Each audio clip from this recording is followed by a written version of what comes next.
Bienvenidos a nuestro podcast La Biblia en un año, episodio 13. El tema de hoy, 3 claves para acelerar.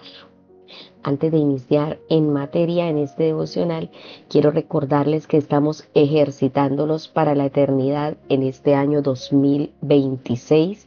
Esa es la temática de nuestra iglesia, la comunidad La Luz.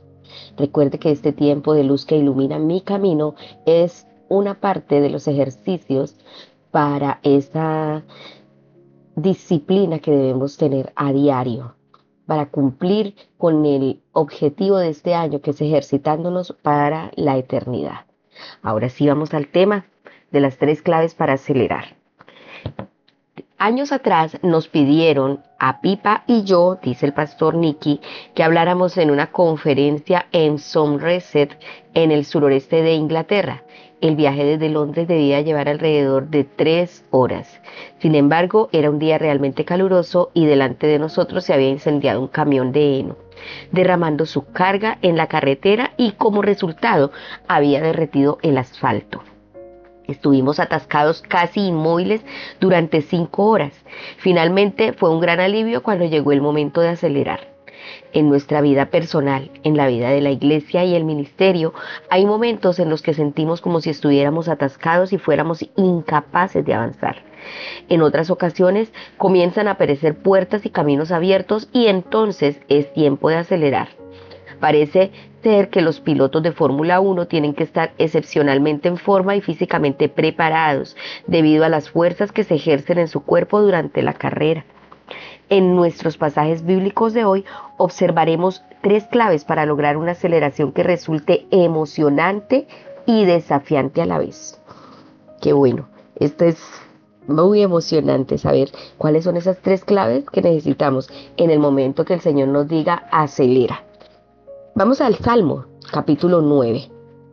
Vamos a leer Salmos capítulo 9 del versículo 1 hasta el versículo 6.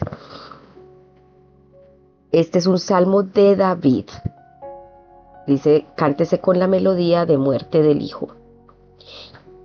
O sea que quiere decir que lo escribió cuando murió su hijo. Te alabaré, Señor, con todo mi corazón. Contaré de las cosas maravillosas que has hecho. Gracias a ti estaré lleno de alegría. Cantaré alabanzas a tu nombre, oh Altísimo. Mis enemigos retrocedieron, tambalearon y murieron cuando apareciste. Pues has juzgado a mi favor, desde tu trono juzgaste con imparcialidad.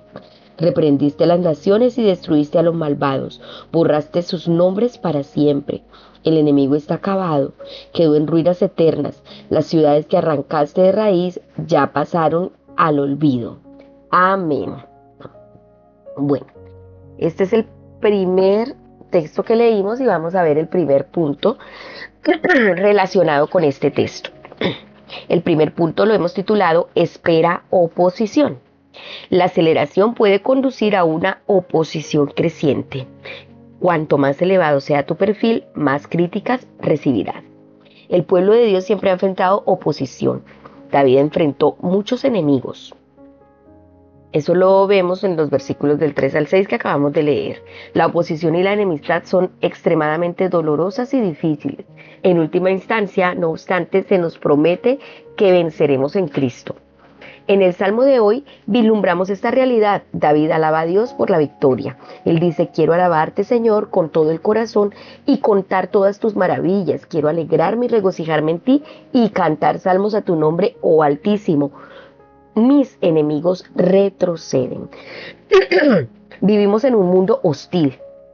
Jesús advirtió, no crean que han venido a traer paz a la tierra. Quiere decir que no les sorprenda la oposición. Sean pacificadores. Somos llamados a quebrar el ciclo de la venganza, la oposición. Sin embargo, puede venir aún de quienes te rodean. Si entendimos bien esto, ¿no? Que aunque somos llamados a ser pacificadores y a traer paz, a traer perdón, siempre vamos a tener oposición. Que no creamos que todo el mundo nos va a querer y nos va a amar. Millones de seguidores de Jesús alrededor del mundo enfrentan persecución física simplemente por causa de su fe. Algunos hacen frente a la oposición, la reprensión y la discriminación que proceden de gobiernos, tanto en el plano nacional como el local. Puede que en tu vida no enfrentes esa clase de oposición, pero de todos modos deberían aguardar cierta oposición, sea de medios de comunicación hostiles, amigos o familiares que no entienden tu fe o compañeros de trabajo que estén en desacuerdo con tus valores. En cualquier momento puede aparecer la oposición. Puede ser un vecino, pueden ser amigos, pueden ser personas desconocidas, pero siempre va a haber oposición y aún hay oposición espiritual, que aparentemente no se ve una persona en sí levantada allí en contra tuya, pero sientes que hay una persecución espiritual sobre tu vida. Vamos a orar. Amado Señor, frente a la oposición, te alabo con mi corazón. Hablaré de tus maravillas y estaré contento y me regocijaré en ti. Aún en los momentos donde tenga que enfrentar persecución, tanto física como espiritual, en los momentos donde sienta, Señor, el ataque del enemigo, aún enfrente de todo eso haré como el rey David, te alabaré con todo mi corazón y hablaré de tus maravillas, porque tú eres santo y digno de gloria, porque tú tienes el poderío y el control. En el nombre de Jesús, amén. Vamos a leer ahora Mateo, capítulo 10, versículos del 32 al 42 y luego leemos Mateo 11 del 1 al 15. Entonces iniciemos con Mateo 10 del 32 al 42. Vamos a leer en Nueva Traducción Viviente. Esa es la versión que estamos usando. Dice así: todo aquel que me reconozca en público aquí en la tierra, también lo reconoceré delante de mi Padre en el cielo. Porque al que me niegue aquí en la tierra, también yo lo negaré delante de mi Padre en el cielo. No crean que vine a traer paz a la tierra. No vine a traer paz, sino espada. He venido a poner un hombre contra su padre, a una hija contra su madre, a una nuera contra su suegra. Sus enemigos estarán dentro de su propia casa. Si amas a tu padre o a tu madre más que a mí, no eres digno de ser mío. Si amas a tu hijo o a tu hija más que a mí, no eres digno de ser mío. Si te niegas a tomar tu cruz y a seguirme, no eres digno de ser mío. Si te aferras a tu vida, la perderás. Pero si entregas tu vida por mí, la salvarás.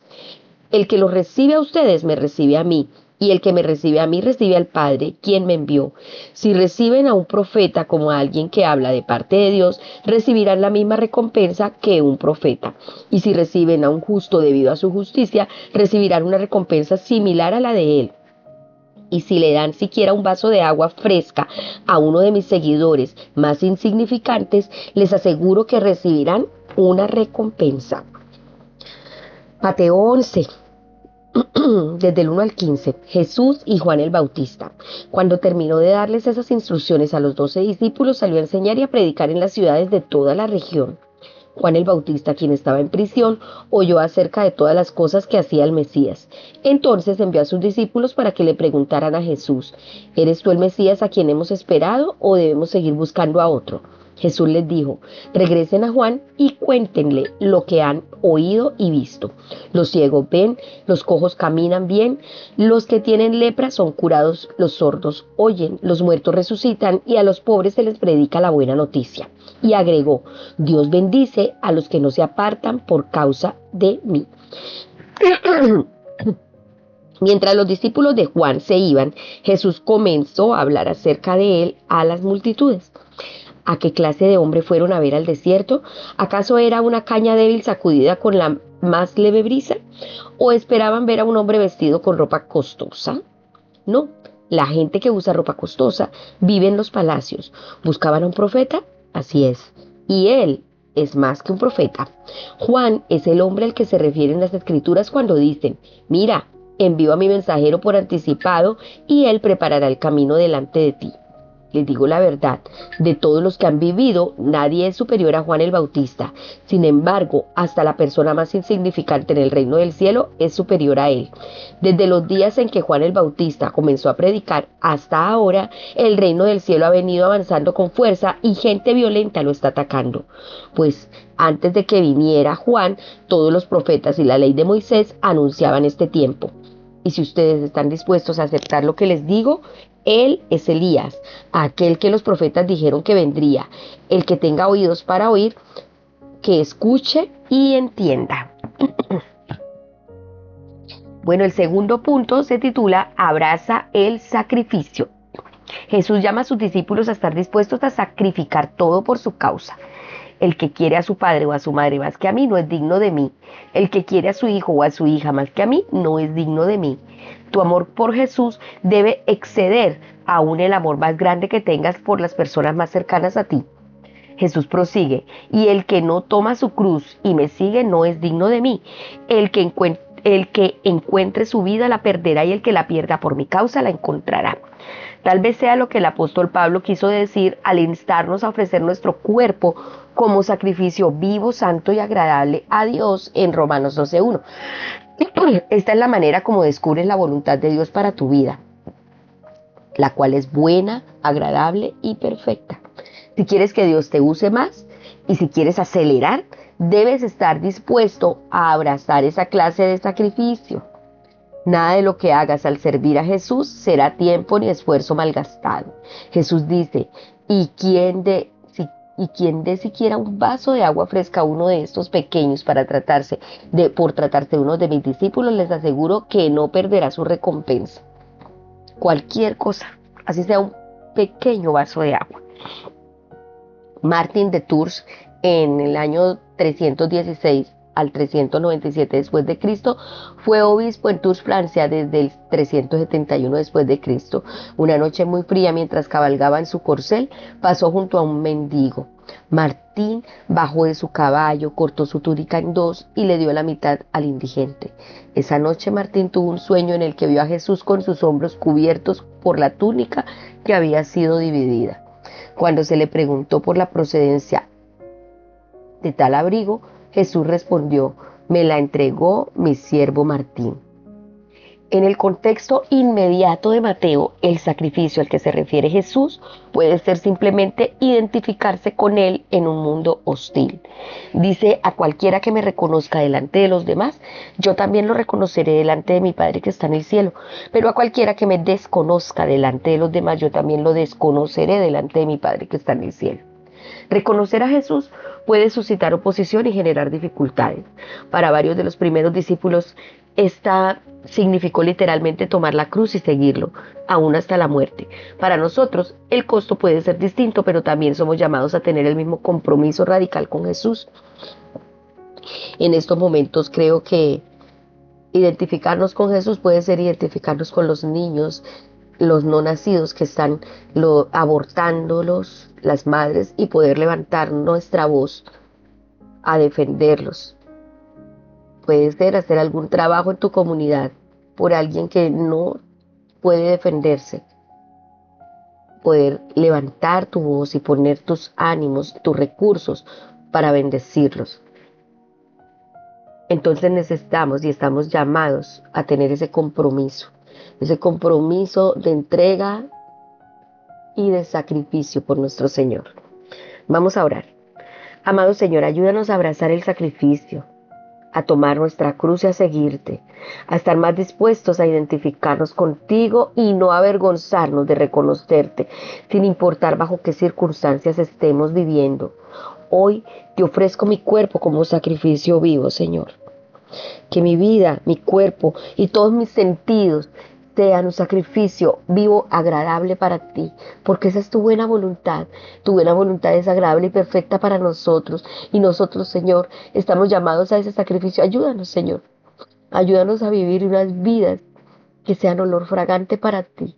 En el nombre de Jesús. Amén. Ahora le invito a que abra su Biblia en Génesis capítulo 27. Vamos a leer todo el capítulo 27 y todo el capítulo 28 de Génesis. Dice así. Recuerden que estamos en Nueva Traducción Viviente, NTV. Jacob roba la bendición a Esaú. Cierto día, cuando Isaac ya era viejo y se estaba quedando ciego, llamó a Esaú su hijo mayor y le dijo, «Hijo mío». «Sí, padre», le respondió Esaú. «Yo ya soy un hombre viejo», dijo Isaac, «y no sé cuándo moriré. Toma tu arco y una aljaba llena de flechas y sal al campo abierto a cazar a un animal para mí. Prepara mi comida preferida y tráemela aquí para que coma. Entonces pronunciaré la bendición que te pertenece a ti, mi primer hijo varón, antes de que yo muera». Rebeca oyó lo que Isaac le había dicho a su hijo Esaú. Entonces, cuando Esaú salió a cazar un animal, ella le dijo a su hijo Jacob: escucha, oí a tu padre decirle a Esaú: caza un animal y prepárame una comida deliciosa. Entonces te bendeciré en presencia del Señor antes de morir. Ahora, hijo mío, escúchame. Haz exactamente lo que yo te diga. Vete a los rebaños y tráeme 2 de los mejores cabritos. Con ellos prepararé el plato favorito de tu padre. Después lleva la comida a tu padre para que la coma y te bendiga antes de morir. Pero mira, respondió Jacob a Rebeca, mi hermano Esaú es muy velludo, en cambio mi piel es suave. Y si mi padre me toca, entonces se dará cuenta de que intento engañarlo y en lugar de bendecirme me maldecirá. Pero su madre respondió: entonces que la maldición caiga sobre mí, hijo mío.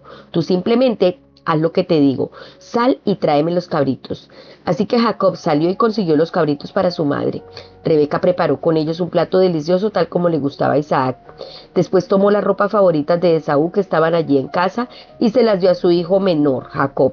Con la piel de los cabritos ella le cubrió los brazos y la parte del cuello donde no tenía vello. Luego le entregó a Jacob el plato delicioso y el pan recién horneado. Entonces Jacob llevó la comida a su padre. «Padre», dijo. «Sí, hijo mío», respondió Isaac. «¿Quién eres, Esaú o Jacob?» «Soy Esaú, tu hijo mayor», contestó Jacob. «Hice tal como me pediste. Aquí está lo que cacé. Ahora levántate y come para que puedas darme tu bendición». «¿Cómo es que encontraste presa tan pronto, hijo mío?» «El Señor tu Dios la puso en mi camino», contestó Jacob. Entonces Isaac le dijo a Jacob: «Acércate para que pueda tocarte y asegurarme de que de verdad eres tú, Esaú». Entonces Jacob se acercó a su padre e Isaac lo tocó. «La voz es la de Jacob, pero las manos son de Esaú», dijo Isaac. Sin embargo, no reconoció a Jacob porque cuando tocó las manos de Jacob estaban velludas como las de Esaú. Así que Isaac se preparó para bendecir a Jacob. «¿De verdad eres mi hijo Esaú?», preguntó. «Sí lo soy», contestó Jacob. Entonces Isaac dijo: «Ahora, hijo mío, tráeme lo que cazaste. Primero comeré y después te daré mi bendición». Entonces Jacob llevó la comida a su padre e Isaac la comió. También bebió el vino que Jacob le sirvió. Luego Isaac le dijo a Jacob: «Acércate un poco más y dame un beso, hijo mío». Así que Jacob se le acercó y le dio un beso. Entonces Isaac, al sentir el olor de la ropa, finalmente se convenció y bendijo a su hijo diciendo: «Ah, el olor de mi hijo es como el olor del campo que el Señor ha bendecido, del rocío de los cielos y la riqueza de la tierra. Que Dios te conceda siempre abundantes cosechas de grano y vino nuevo en cantidad. Que muchas naciones sean tus servidoras y se inclinen a ti. Que seas el amo de tus hermanos y que los hijos de tu madre se inclinen ante ti. Todos los que te maldigan serán malditos y todos los que te bendigan serán benditos». En cuanto a Isaac terminó de bendecir a Jacob, y casi antes de que Jacob saliera de la presencia de su padre, Esaú regresó de cazar. Preparó una comida deliciosa y se la llevó a su padre. Entonces dijo: «Levántate, padre mío, y come de lo que he cazado para que puedas darme tu bendición». Pero Isaac preguntó: «¿Quién eres tú?». «Soy tu hijo mayor, Esaú», contestó. Isaac comenzó a temblar de manera incontrolable y dijo: «Entonces, ¿quién me acaba de servir lo que cazó? Ya he comido y lo bendije a él poco antes de que llegaras, y esa bendición quedará en pie». Cuando Esaú oyó las palabras de su padre, lanzó un grito fuerte y lleno de amargura. «Oh, padre mío, ¿y yo? Bendíceme también a mí», le suplicó. Pero Isaac le dijo: «Tu hermano estuvo aquí y me engañó. Él se ha llevado tu bendición». «Con razón su nombre es Jacob», exclamó Esaú, «porque ahora ya me ha engañado 2 veces. Primero tomó mis derechos de hijo mayor y ahora me robó la bendición. ¿No has guardado ni una bendición para mí? He puesto a Jacob como tu amo», dijo Isaac a Esaú, «y he declarado que todos sus hermanos serán sus siervos. Le he garantizado abundancia de grano y de vino. ¿Qué me queda para darte a ti, hijo mío? ¿Pero acaso tienes solo una bendición, oh padre mío? Bendíceme también a mí», le rogó Esaú. Entonces Esaú perdió el control y se echó a llorar. Finalmente su padre Isaac le dijo: «Tú vivirás lejos de las riquezas de la tierra y lejos del rocío que desciende de los cielos. Vivirás de la espada y servirás a tu hermano. Sin embargo, cuando decidas liberarte, te sacudirás su yugo del cuello». Jacob huye a Padán Aram. Desde ese momento Esaú odió a Jacob, porque su padre le había dado la bendición a él. Entonces Esaú comenzó a tramar Pronto haré duelo por la muerte de mi padre y después mataré a mi hermano Jacob. Entonces Rebeca se enteró de los planes de Esaú y llamó a Jacob y le dijo: escucha, Esaú se consuela haciendo planes para matarte. Así que, hijo mío, presta mucha atención. Prepárate y huye a casa de mi hermano Labán en Harán. Quédate allí con él hasta que tu hermano se calme. Cuando él se haya calmado y olvide lo que le hiciste, mandaré a buscarte para que regreses. ¿Por qué tendría que perder a los dos hijos en un solo día?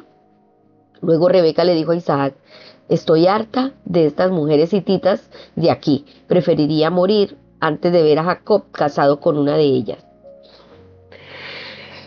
Génesis capítulo 28. Entonces Isaac llamó a Jacob, lo bendijo y le ordenó: no te cases con ninguna de estas mujeres cananeas. En cambio, vete de inmediato a Padán Aram, a la casa de tu abuelo Betuel, y cásate con una de las hijas de tu tío Labán. Que el Dios Todopoderoso te bendiga y te conceda muchos hijos, y que tus descendientes se multipliquen y formen numerosas naciones. Que Dios te dé a ti y a tu descendencia las bendiciones que prometió a Abraham. Que llegues a ser dueño de esta tierra donde ahora vives como extranjero, porque Dios le entregó esta tierra a Abraham. Así que Isaac despidió a Jacob y él se fue a Padán Aram a quedarse con su tío Labán, hermano de su madre, hijo de Betuel el arameo. Esaú se enteró de que su padre Isaac había bendecido a Jacob y lo había enviado a Padán Aram para que encontrara una esposa, y que le había advertido a Jacob: no te cases con una mujer cananea. También supo que Jacob había obedecido a sus padres y se había ido a Padán Aram. A Esaú ya no le quedaban dudas de que a su padre no le agradaban las mujeres cananeas del lugar. Por lo tanto, fue a visitar a la familia de su tío Ismael y se casó con una de las hijas de Ismael, además de las esposas que ya tenía. Su nueva esposa se llamaba Mahalat. Era hermana de Nebaiot e hija de Ismael, el hijo de Abraham. El sueño de Jacob en Betel. Mientras tanto, Jacob salió de Beerseba y viajó hacia Harán. A la caída del sol, llegó a un buen lugar para acampar y se quedó allí a pasar la noche. Jacob encontró una piedra donde reposar su cabeza y se acostó a dormir. Mientras dormía, soñó con una escalera que se extendía desde la tierra hasta el cielo, y vio a los ángeles de Dios que subían y bajaban por ella. En la parte superior de la escalera estaba el Señor, quien le dijo: yo soy el Señor, Dios de tu abuelo Abraham y Dios de tu padre Isaac. La tierra en la que estás acostado te pertenece. Te la entrego a ti y a tu descendencia. Tus descendientes serán tan numerosos como el polvo de la tierra. Te esparcirán en todas las direcciones, hacia el oriente y el occidente, hacia el norte y el sur, y todas las familias de la tierra serán bendecidas por medio de ti y de tu descendencia. Además, yo estoy contigo y te protegeré donde quiera que vayas. Llegará el día en que te traeré de regreso a esta tierra. No te dejaré hasta que haya terminado de darle todo lo que te he prometido. Entonces Jacob se despertó del sueño y dijo: ciertamente el Señor está en este lugar y yo ni me di cuenta. Pero también tuvo temor y dijo: qué temible es este lugar. No es ni más ni menos que la casa de Dios y la puerta del mismo cielo. A la mañana siguiente, Jacob despertó muy temprano y erigió como columna conmemorativa la piedra de la que había reposado la cabeza, y después derramó aceite de oliva sobre ella. Llamó a aquel lugar Betel, que significa casa de Dios, aunque antes se llamaba Luz. Luego Jacob hizo el siguiente voto: si Dios en verdad está conmigo y me protege en este viaje, y si Él me provee de comida y de ropa, y si yo regreso sano y salvo a la casa de mi padre, entonces el Señor ciertamente será mi Dios. Y esta piedra que levanté como columna conmemorativa será un lugar de adoración a Dios, y yo le daré a Dios una 10ª parte de todo lo que Él me dé. Bueno, en estos textos que acabamos de leer son muchas emociones encontradas, todo lo que vemos aquí. Y este tercer punto se titula: disfruta los retos y los desafíos. O sea que la tercera clave para acelerar es disfrutar los retos y los desafíos. Si queremos ver la aceleración en el avance del reino de Dios, Jesús dice que tendremos que ver gente esforzada. Tendremos que ser esforzados y valientes. Algunas de las traducciones usan la palabra violentos en vez de esforzados. No obstante, la mayoría de los comentarios prefiere esta traducción y una interpretación positiva. Es gente que no se amedranta ante la oposición ni la necesidad de sacrificio. De hecho, disfrutan de los retos y los desafíos. Donde hay que hacer un sacrificio, lo hacen porque son violentos, valientes, esforzados. Eso es lo que necesitamos para acelerar. Al estudiar la historia de la iglesia, vemos muchos ejemplos de hombres y mujeres que nos inspiran por su vida apasionante, dinámica y proactiva. Han sido usados para cambiar el mundo. A lo largo de la historia, el reino de los cielos ha venido avanzando por gente esforzada, llena del Espíritu y aferrada a Él. Jesús dice, desde los días de Juan el Bautista hasta ahora, el reino de los cielos ha venido avanzando contra viento y marea, y los que se esfuerzan logran aferrarse a él. El contexto de estas palabras es que Juan el Bautista, en prisión, pregunta si Jesús era aquel sobre el que él se había profetizado. En efecto, Jesús responde diciendo, miren la evidencia. Jesús prosigue diciendo que Juan el Bautista fue la persona más grande que haya vivido antes de Jesús y su iglesia. Juan el Bautista fue el último de los profetas del Antiguo Pacto. Vemos muchos ejemplos en el Antiguo Testamento de hombres y mujeres esforzados que se mencionan en el versículo 12. Jacob fue un hombre esforzado. Luego leemos cómo fue esforzado en un buen sentido, determinado a conocer la bendición de Dios. No obstante, en este pasaje advertimos cómo su naturaleza esforzada lo llevó a obrar erróneamente. Estaba absolutamente determinado a obtener la bendición de su padre. Sabía cuán importante era, lo que terminó usando el engaño para conseguirla. La madre de Jacob, Rebeca, también era una mujer esforzada. No solo mostró favoritismo por Jacob, sino que también se involucró en la conspiración para engañar a Isaac. El resultado final fue una disputa familiar monumental cuyas consecuencias se extendieron a lo largo de los siglos. Es una historia muy poco edificante y puede que nos preguntemos qué decir ante ella. Ciertamente no parece ser un buen ejemplo a seguir. Pese a todo, los planes y los propósitos de Dios siguieron en marcha. Sus promesas a Abraham y sus descendientes continuaron. Son transmitidas a Jacob, exactamente como Dios había prometido antes de que los hermanos nacieran. Si todos hubieran actuado abierta y honradamente, podrían haberse evitado gran parte del dolor y la amargura. Casi todo lo concerniente a estas historias y aquellas gentes es imperfecto, y aún así Dios se las arregla para orar por medio de ellas. Es un alivio saber que un Dios perfecto puede usar gente imperfecta. Dios bendijo a Jacob, su padre. Su padre Isaac dio su bendición. Luego Dios habla a Jacob en un sueño de una escalera que sube desde la tierra al cielo con ángeles de Dios que ascienden y descienden. Hay un camino abierto entre el cielo y la tierra para todos. Y Dios dice, todas las familias de la tierra serán bendecidas por medio de ti y de tu descendencia. Yo estoy contigo y te protegeré por donde quiera que vayas. Dios usó a estos hombres y mujeres esforzados, Abraham, Sara, Isaac y Rebeca, Jacob y Raquel. Pero Jesús no dice que ninguno de ellos fuera más grande que Juan el Bautista. Y Juan el Bautista no es más grande que el último de los seguidores de Jesús en los días del reino de los cielos. Y esto te incluye a ti y me incluye a mí. Esto es una bendición para nosotros, saber que el Señor usó a gente imperfecta para que no te sientas de pronto hecho a un lado, sino que sientas que el Señor puede usarte y puede perfeccionar tu vida. Vamos a orar. Señor, quiero darte gracias por estar conmigo y protegerme donde quiera que vaya. Ayúdame, Señor, a ser contada entre la gente esforzada que disfruta del regocijo, que disfruta del entusiasmo y del desafío de la vida invertida en seguir a Jesús. Quiero darte gracias, Señor. Muchas gracias por usarnos a nosotros. Gracias por tomar nuestra vida para tu servicio. En el nombre de Cristo Jesús. Amén. Ahora vamos al comentario de la pastora Pipa. La pastora Pipa toma Génesis 27, la historia que acabamos de leer de Jacob y Esaú. Es muy triste, la verdad. Cada vez que leo esta historia, la he leído muchísimas veces, y cada vez que la leo causa un choque emocional en mi vida, porque es triste saber esa situación y esa disputa que se llegó entre dos hermanos gemelos. Es muy duro. Y la pastora Pipa dice, el engaño y las mentiras no contribuyen a la unidad familiar. Bueno, pero en medio de todo esto tenemos tres claves importantísimas para acelerar.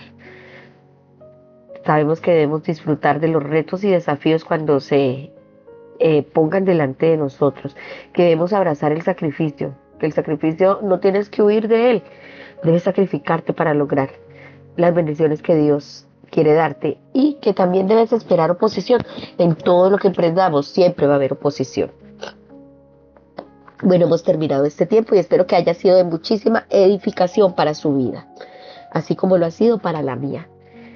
Recordemos que este devocional fue escrito por el pastor Nicky Gumbel de la iglesia HTV en Londres y la voz de este podcast es de Marisol Rojas. Que el Señor les bendiga.